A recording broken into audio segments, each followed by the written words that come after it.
Hello, BookTube, and welcome to New Worlds November. This is my first video for the prompt aliens, or at least my first video regarding the short story that I've read. I've read a number of short stories, but I'm going to talk about a couple of them in videos. And the first one is The Star Stealers by Edmond Hamilton. It was published, first of all, in February 1929 in Weird Tales. Yes, not in a science fiction specialty magazine, and there were a few at the time. It was near the birth of these of science fiction magazines that Hugo Gernsback started in 1926. Edmond Hamilton wrote many in Weird Tales, and he was a pioneer in many. But we'll get to that in a moment. I've read the story from this here. It's a massive science fiction collection. The big book of science fiction, edited by Anne and Jeff Vandermeer, and it was published not too long ago. I can find the date here. July 9th, 2016. So not that long ago. It's a very good overview. Basically, a historical overview of science fiction, starting with H.G. Wells' The Star, and then going right up to the authors that I don't know: Baby Doll, Johanna Sinisalo. Not familiar, but it's 1,200 pages or so. But the Star Stealers is the second in Edmond Hamilton's series of interstellar patrol series. It's basically an interstellar police force. And it's not really required that you need to read the first story. They're separate in themselves.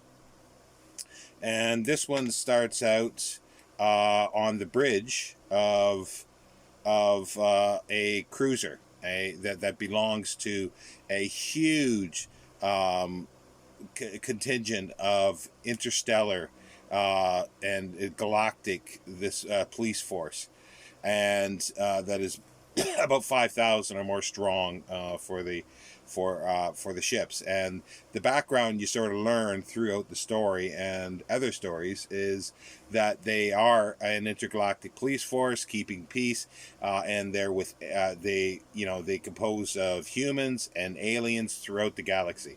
And we learned that this is way in the future, hundreds of thousands of years in the future. But it starts out on the bridge of this ship, and they've been called back to their home system, the Earth system. And it's a super science. Let's put it that way. It's a super science story. That's what it was called at the time. And then in the 40s, they coined the space opera, and it is pure space opera, but it's fun. And let's go, and then, I'll read a few sections here, and this is the narrow bridge room lay across the very top of our ship's long cigar-like hull, and through its windows all the brilliance of the heavens around us lay revealed. Ahead flamed the great double star of Alpha Centauri, two mighty blazing suns which dimmed all else in the heavens, and which crept slowly sideways as we veered away from them. Toward our right there stretched along the inky skies the far-flung powdered fires of the galaxy's thronging suns, gemmed with the crimson splendors of Betelgeuse and the clear brilliance of Canopus and the hot white light of Rigel. And straight ahead, now gleaming out beyond the twin suns we were passing, shone the clear yellow star that was the sun of our own system. Now, as I say, it's super science, and they are going at super speed, 80 times the speed of light. They can go from one end of the galaxy to the other in a matter of days. It's not really explained how this happens, but it happens. The science is sort of implicit in it. Well, pseudoscience, I guess you would say. But it's just fun, and then there's many aliens. As I say, this is part of a future where aliens and humans, all sorts of aliens, are working together for a federation, for a galaxy-wide federation. And there's a bit here. It says, yeah, the stars we had touched at, the peoples of their worlds, these had been friendly enough toward us as fellow members of the great federation. Yet for all their hospitality, we had been glad enough to leave them. For though we had long ago become accustomed to the alien and unhuman forms of the different similar races, from the strange brain men of Algol to the bird-like people of Sirius, their worlds are not human worlds, not the familiar 8 little planets which swing around our own sun and toward which we were speeding homeward now. So there's all sorts, and he names actual stars. Algo is a star. It's a trinary system, and it's interesting that they're brain men of Algo, and it's interesting how that has been used. There is there was a magazine of science fiction called Algo. It ran in the 70s up to the 80s. It briefly changed its name to Starship, but it's a fabulous little magazine. It's full size, and it's got like in this one, it has interviews of with Isaac Asimov, stories. James Gunn has written an article. From the pulps to the classroom, James Gunn. Yeah. And it's just great. But it's just the name Algo. And then there was a 1920 German Weimar film, a science fiction film called Algo, and it was about an alien that's from Algo. But that's sort of aside. But I just how the names are permeated throughout science fiction works. So anyway, so they're going home. They've been called home, and they don't know why. And the other thing that's interesting is that he refers to his number one, which is a female officer, and this is 1929. And as I say, a lot of times, the science, like, there's no definition of, like, these are super science things. Like I say, they're going 80 times or more the speed of light to travel these distances so quickly, and there's no explanation of how they do it, or time dilation or anything like that. But that doesn't matter for the story. It still works, and it's a fun and fast-paced story. And other sort of little things that sort of tell you that you're in the future here. And it's like 50 miles above its surface, all sight of the planet beneath was shut off by thousands of great ships, which hung in dense masses above it. That vast tangle of interstellar traffic which makes the great planet the terror of all inexperienced pilots. From horizon to horizon, it seemed, the ships crowded upon each other, drawn from every quarter of the galaxy. Huge grain boats from Betelgeuse, vast palatial liners from Arcturus and Vega, shiploads of radium ores from the worlds that circle giant Antares, long, swift mailboats from distant Deneb. All these and myriad others swirl and circled in one great mass above the planet. And the planet they're talking about is Neptune. It houses the Bureau of Astronomical Knowledge, and it tells here that 100,000 years ago, they figured out how to melt the ice and make it a green planet. They had some deflectors near the sun to convert the heat into other particles, send it to Neptune, and then reconvert it to heat to melt the ice, and it's now a green planet. And that happened, like I say, 100,000 years ago. So it's a big. It's far future. It's far future. And there's also, like, as I say, they don't explain science, but they do in a sense. This is typical of the time where they do take exposition, like, somebody to say something. It's pure exposition. Like for this instance, he was silent again for a moment, his eyes on mine, and then he went on. And this is the head of the astronomical telling him what their sort of mission is. But he says, Rand Rarick, that the universe itself is composed of infinite depths of space in which float great clusters of suns, star clusters, which are separated from each other by billions of light years of space. Too, that our own cluster of suns, which we call the galaxy, is roughly disc-like in shape, and that our own particular sun is situated on the very edge of the disk. Beyond lie only the inconceivable leagues of space which separate us from the neighboring star clusters, or island universes, depths of space never yet crossed by our own cruisers or by anything else of which we have record until now.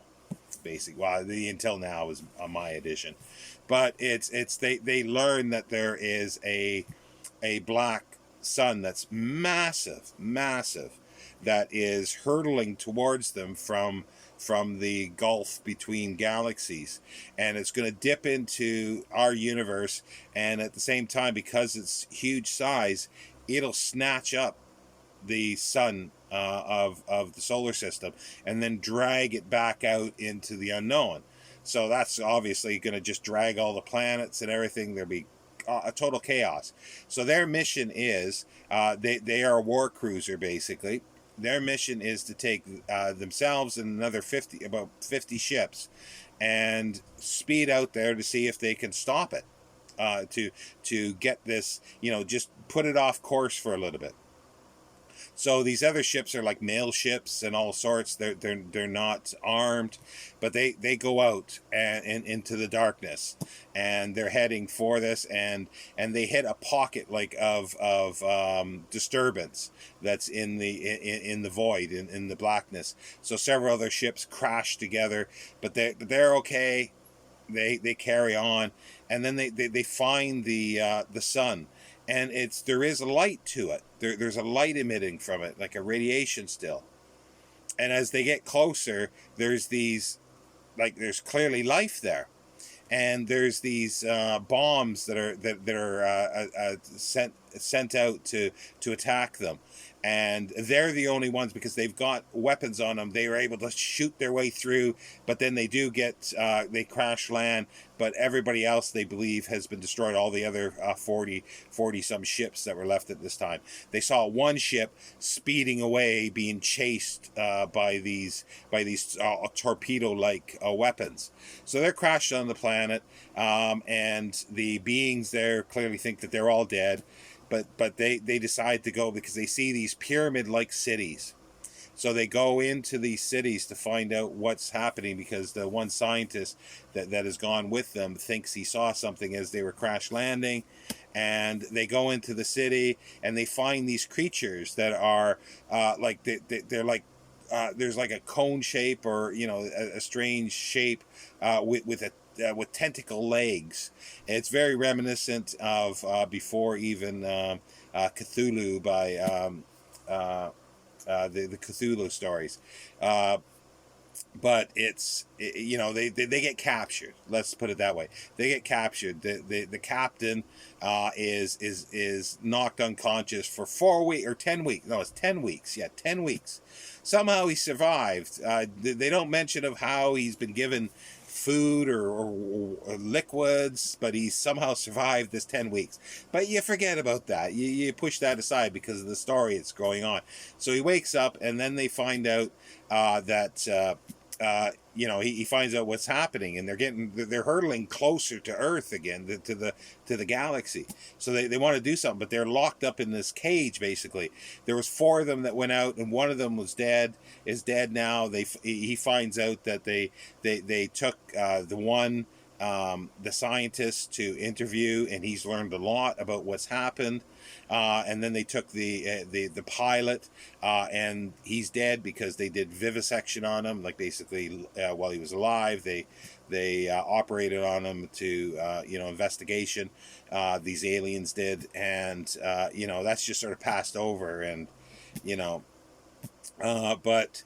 They still need to do something. But they found the scientists learned a history of this race, and that they had this sun, this massive sun, that was hurling through the voids, with planets around them.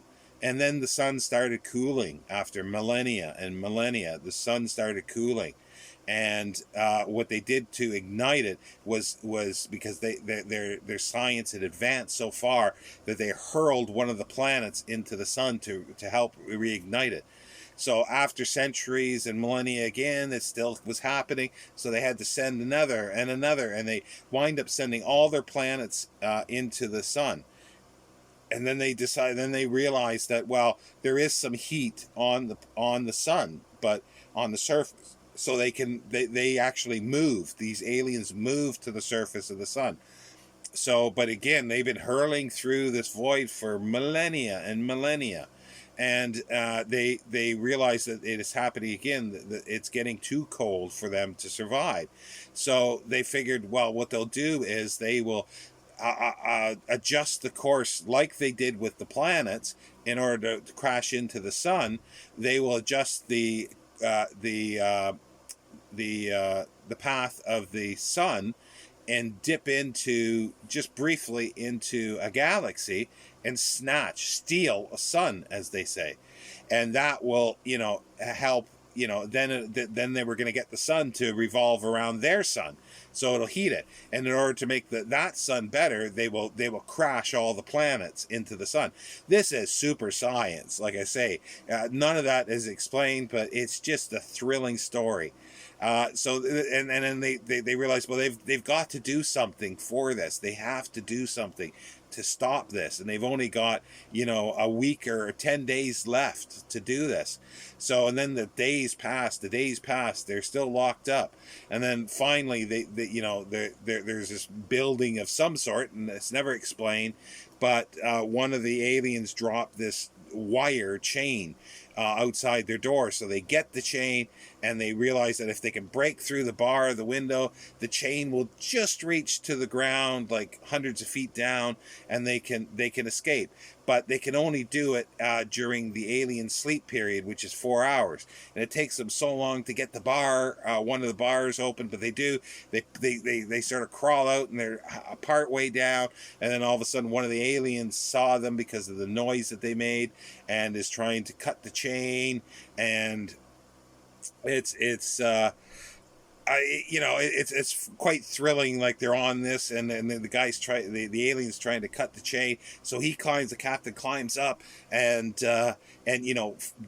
grapples with the alien and his number one. She climbs back up and helps him, and then they throw the alien out, and he splats on the street. And then so that but the chain is very shaky. The head scientist is already down, so they slide down, and they barely make it before the chain breaks just in the last second. And they've only got minutes left to get back to their ship, because they figure if they get back to the ship, they can then destroy this machine that is redirecting the planet, the sun. So they race out, but they're being, they're found out, and all these torpedo things are going to start dropping on them. But then their ship flies in at the last second, blasts them all those things away, picks them up. But then there's hundreds and thousands of these coming after the ship. Then all of a sudden the cavalry rides in. The 5,000 of the interplanetary police have come, because that one ship that escaped got back and got the whole interstellar patrol to come. 5,000 ships. So they wipe out all these things, and then they wipe out, they crack, like, their ship, while all those 5,000 ships are fighting these torpedoes, their ship has run out of out of weapons or the firepower, so they crash into the machine and stop it at the last second. And then they, everything's fine, and they're back on Neptune, and at the end, and it's just a fabulous story. It's a rollicking story. Like I say, it fits perfectly with the science fiction of the time. But I like this. Like, they had the female number one, but then at the end, it sort of says was the scientist was content to go back to his science after he's got back. The science that was his life work, while Dal Nara, his number one, after the manner of her sex through all the ages, sought a beauty parlor. And I asked only to continue with our cruiser in the service of the Federation fleet. And it's just, like I say, it's space opera at its best, because it's fun. It's the kind of thing where one person, there's always a disaster that's going to happen, and it's usually one person that goes out and saves the day. And but at this time, for the aliens, Edmond Hamilton created a bit of a history for them, which really wasn't done. They were still bad aliens, because they were sort of octopus looking and stuff like this. That was sort of the typical thing. But there was a little more depth to them, because they were smart. They were very smart, but there was no feeling towards them that, the humans and the rest of the galaxy will just wipe them out, rather than try to do something. They didn't quite wipe them out. They just made sure that that the star just kept on going, but they're going to die because of the sun is cooling. But it's very typical of the time. But it was a few steps forward for science fiction and aliens, because there was a little more depth, and there was some history to the aliens that began to go into other stories, because it was very his stories were very influential. And Doc Smith also did similar things as him, but also with, there was aliens, as I mentioned in my alien video. There was aliens before, like there's the world building of Edgar Rice Burroughs, but in a different way. That was more like in book form, and that was influential. So that would even have influenced Edmond Hamilton. But this story was one of the few that did this. And doing some other readings, because I've got these books here back that I've had for a long time: Seekers of Tomorrow and Masters of Modern Science Fiction. And there is a little essay about Edmond Hamilton, and it ends up here. It says, Edmond Hamilton was at the 1964 World Convention for precedents as striking as pioneering the concept of interstellar adventure, the notion of a galactic empire and a galactic police force, the use of complete darkness as a weapon, not in this story, but in other stories, and employing a time machine to recruit an army from the past, and introducing Fortean themes. And, he was very influential. He wound up, he was born in... He died in 1977. He was born in I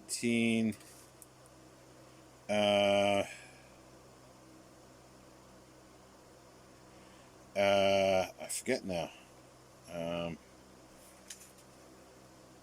Born in Youngstown, Ohio, on October 21st, 1904. So the same year as Clifford D. Simak, but he died in 1977, 11 years before Simak died. I had to get him in, obviously. But he after the Second World War, he married Lee Brackett, she's been coined the queen of space opera. But she also went into film writing. She wrote a lot of John Wayne. She adapted the Long Goodbye for the film, and she actually did the first script for The Empire Strikes Back. And that was rejected by Lucas, but she wrote that in the 70s before she died. But yeah, he is a key figure, and despite it being space opera, the science is implicit there, but it's at the time it was either like he at the time a lot of the science fiction was it was like romantic stuff like Edgar Rice Burroughs sword and sorcery a bit type stuff, precursor to what was later called sword and sorcery, but a lot of it, like Hugo Gernsback wanted to change things, and he wanted like gadgets. So they're scientific things that are possible, just gadgets. And Edmond Hamilton did other things, but mostly all his stuff was in Weird Tales, not the science fiction magazines.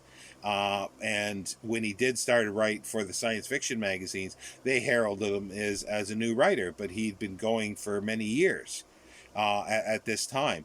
And as I say, there's the Galactic Empire that was before Asimov did it, and it's got foreshadowing of Star Trek in it as well, because the influence of all this and the influence of him starting to flesh out a little more the aliens and giving them some kind of history.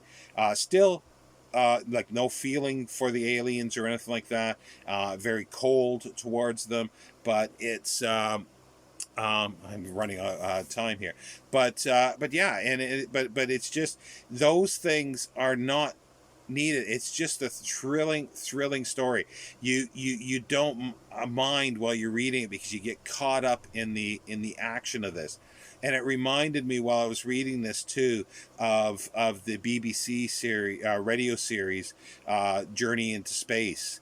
And it's that kind of thing. It's thrilling wonder. It's the sense of wonder, despite and it's sort of science thrown open, and it is pseudoscience, but it is science nonetheless, because there is some science behind this, even though it's not explained. It's science.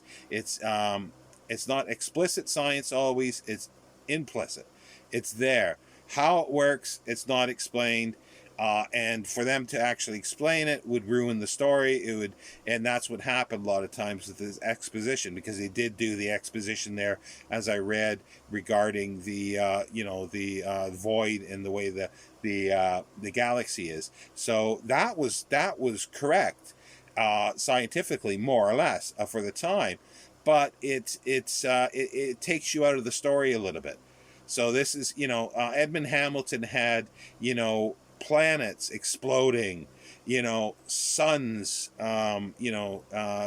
crashing into each other. That's the kind of thing, and it's thrilling. It's a big time. It's thrilling. It's not just your simple stories. The characters are wooden. They are very maybe two-dimensional at best, not three-dimensional rarely, at least in his early work. But it is thrilling. And as John W. Campbell said at the end of his preface to Who Goes There collection, regardless of how it's done, science fiction is fun. And that's what it was then, the good stuff. The good space opera was fun. It did after 1929 and in the early 30s, it did degenerate, but that's another story. Into things, into less quality and just pure space opera with nothing else with it. But Edmund Hamilton was very important, and he went on to write for DC. He did a future, was it Future Captain, or no, Future something, like a whole series of juvenile material, which it's okay, but it's not great. And then he went into and he wrote some Superman, League of Superheroes, Batman, and a bunch of other stuff. He was influential with setting up those for and continuing and expanding those for DC. So he's very important in the history of science fiction. There are collections of his books. There are sort of collections of stories, but they're out of print and they're extremely expensive now. And his stuff is hard to find, sadly. And for some reason, they just don't seem to want to reprint his material. And as I say, it's space opera, and that's where, like, this is where Star Wars, as much as I don't really care for Star Wars, this is where it came from. And when it's done at this time, where it's at the birth of science fiction, because he started his very first story in Weird Tales was the birth year of Amazing, that in 1926. That was his first story. So he was there at the dawn of modern science fiction and modern science fiction magazines. So there's my first a video, my first story for Aliens for New Worlds November. I hope you enjoyed this. I enjoyed rereading this story, and I really want to read the rest of the, again, going back, because this was the second of the Interstellar Patrol stories. Crashing Suns, I think, is the first one, and then there was a bunch of others after that. About 8 stories, I think, in total for Interstellar Patrol. But anyway, I'll be back tomorrow with The Creator by Clifford D. Simak. Can't do anything without Simak. Take care, Book 2.